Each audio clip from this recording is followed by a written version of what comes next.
Alrighty, so let's jump right into this. So today I have a 5x5 solve critique from Diego. I'm going to make the playback speed 0.25 because that way it's easier to analyze. The way I'm going to be doing these big cube ones is I'm just going to be looking at his solve and then seeing what he can improve on, doing it in slow motion because I can't reconstruct it all the time because that'll be really difficult and really time consuming. But down here I have two 5x5s, as you guys can see, that I'll be just using to reconstruct it. Let's start watching solve. Alright, so I believe he starts on white for this. So what he does is he starts with that bar right there and rotates up. So that's also one thing that I want to mention. So if we go back right now, he does a U prime R prime like that to pair that bar up over here. I have the scramble here. I believe we have this piece right here, and then we have this block here. You paired it up pretty nicely. Instead of rotating and then putting it up here, you can just do this and then rotate this bar over here and then move the bar into the slot over here, just like having the center on your right side. That does save a rotation and it will save you time and look ahead, because then you can go straight into the next one, which is here. So let's see what he did.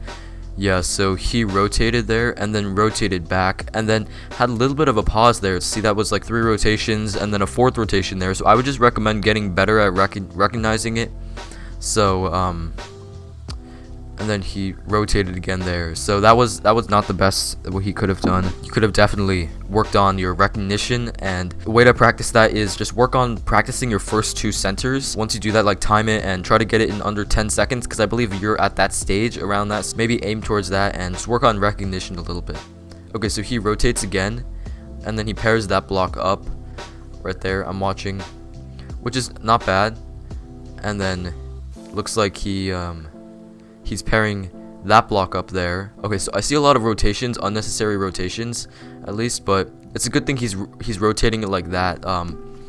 If we see that again, see, he rotated there and then he puts the block in like that. Oh wait, if we're taking a look at the time, let's skip back a little bit to finishing his first 2 centers. Okay, so he finishes that around like 13.5 around, and that is quite slow, I'd say, if he wants to get sub 115, because he said he averages 117. So if we're going on to edges, his first 3 cross edges are pretty efficient, and yeah, he notices the red there, and then pairs the red up again, just like that. Puts in a little bit of lock up there. Then he notices the blue, which is nice. He pairs the 2 up first, and then the last one, wow, very fluid into it. I think that was a really good recognition. And then green, as you can see, that's a really good decision for him, because he already sees this block here, and then there's a 2x2 block here. Then he'll put it in like that. Nice. Okay, a little bit of a fumble there. I think he's okay. One thing, I feel like you're doing a little bit of unnecessary moves here, just trying to rotate the cube to make it seem like you're a little bit more productive with your solving. So some moves, for example, like if we're doing this blue right here, we have this block here, and then we got to get this over here as well. So just doing that, and then I feel like you do a little bit of unnecessary moves, like this block here.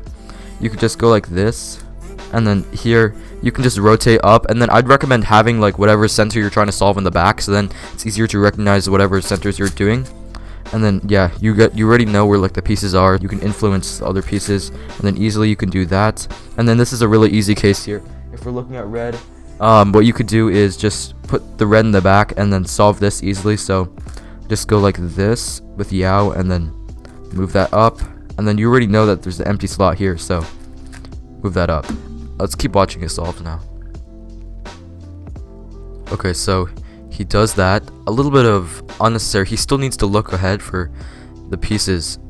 So does a U2? Oh, could have done a double flick there. Yeah, exactly. So he has it in the front. That's what I was talking about. I would not recommend doing that, and you should have it in the back, so then you can look ahead for your other pieces. That's what I was just saying before. And then looks like he fumbles a little bit, thinking about what he wants to do. Let's see. Okay, he does that red, putting that insert in to get the 2x1, and then he has a really nice case here, as you can see. Let's go back a little bit, and he rotates up and he notices this here. There's a 2x1 here and a 1x3 as well, so that's a really nice case. You can just pair up the 2x1 with the 2x2 and then put the 3x1 in. So let's see what he does here. So yep, exactly like that. And then he has the the 2x2. Okay. First of all, that I don't think that was the most efficient thing you could have done there. This is sort of like the similar case that he had, but I think he inserted the 3x1 first. Let's check it out again. Oh yeah, he split the 3x1. I don't understand why you would do that. Honestly, splitting the 3x1, I would just say put in the 2x1 first to get a 3x2 block. So like this. So if I have a 2x1 right here, you just put it in like this, and then you have the 3x1. You can either insert it like this, or you can insert it like this. So I don't understand why you would split up the 3x1 block, but I would just recommend working on a little bit more efficient solutions. I feel like this is pretty good TPS. Like, even in slow motion, you can still, like, it's hard to follow along. And like, yeah, these are some just unnecessary moves pairing it up right now. Okay, so I would have gone for orange actually here, because there's a block all the way up there. So if we go back a little bit, so there's already a block, it's forming right here. Blue isn't the best, and you already have this 2x1 bar to pair up, so you should just go with whichever one is best in that scenario. And this blue already has 3x1. Okay, that was a pretty nice case. And then here, it's just a fat soon, I believe. Okay, you could do that anti-soon sort of case as well, but I would also recommend just doing a soon. Yeah, so this case here, what you can do is pair up the two dots and then do it like a fat soon sort of. So you could do like wide R, U, wide R prime, U, wide R, U2, wide R prime, like that, and it pairs it up, instead of doing the anti-soon and putting it over here and doing something like that. So now let's see what you do for your next cross piece. Okay, so you already see that really nice case where you could insert it. Alright, yeah, that was a little bit unnecessary there. So I actually have a very similar case here. So if you have this stuck in here and then you bring this piece over, so this is my cross pieces, just move this over here and then do your flipping algorithm and then slice back. You already put the piece over here instead, so just move this piece over and then flip and then move it in. Okay, a little bit of a catch there. So he does what I just said and flips it. Alright, and what he does now is, okay, he does sort of a sledgehammer in and puts it in, which is a really nice insert. So then he still has it to still has to look ahead, and what he notices right now is the blue. So he notices that immediately, which is nice.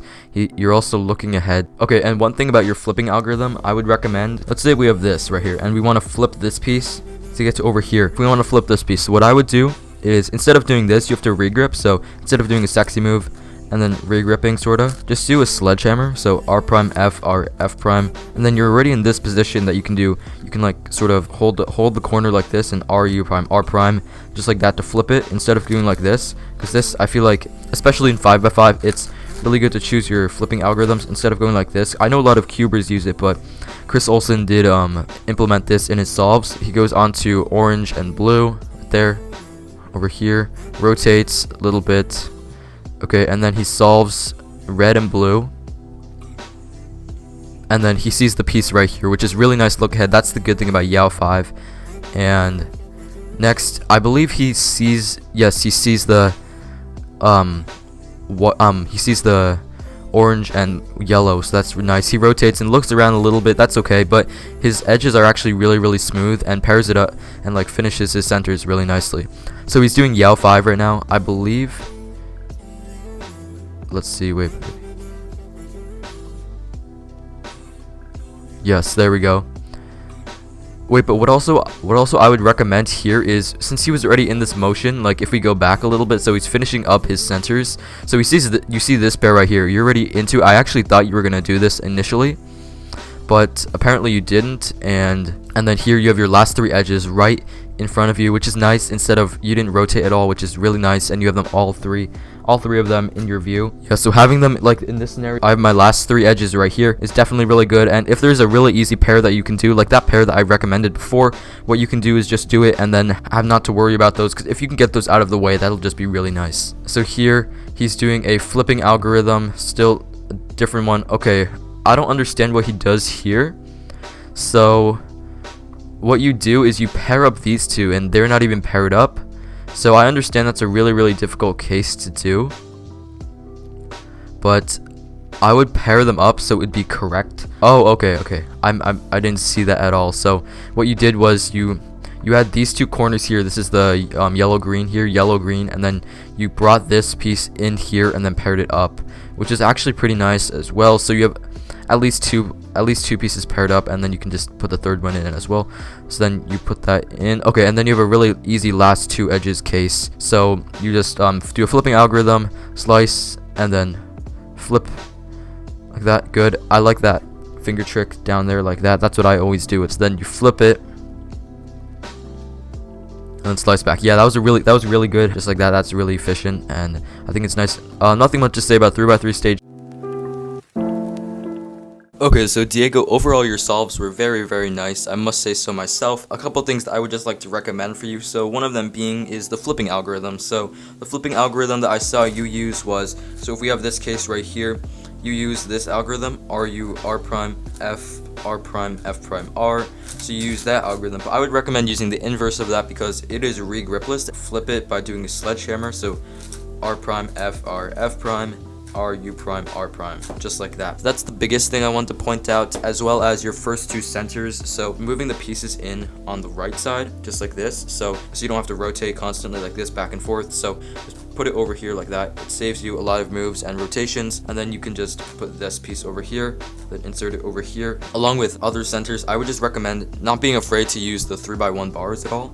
So here for this example, what I have is this corner and this edge, so you can just pair it up like this. Then you have the other corner right here, and then inserting it over here, and then you can pair that up, just like that. First three cross edges were very nice, efficient, but I feel like you were just doing some moves to just think that you were looking ahead, and I would just recommend doing them very smoothly and maybe be a little bit more efficient with them, but otherwise it was really, really good. Most people who start using Yao, they do it with white and yellow at the top and bottom, but it's good that you do it with them on the side. The next thing is just your solutions for your centers. So I noticed that you find the best solution, so you did green in that one. I think have it in the back. That's one thing that I recommend, just solving it so it's in the back, so then you can look ahead. And then you can go straight into the pieces here.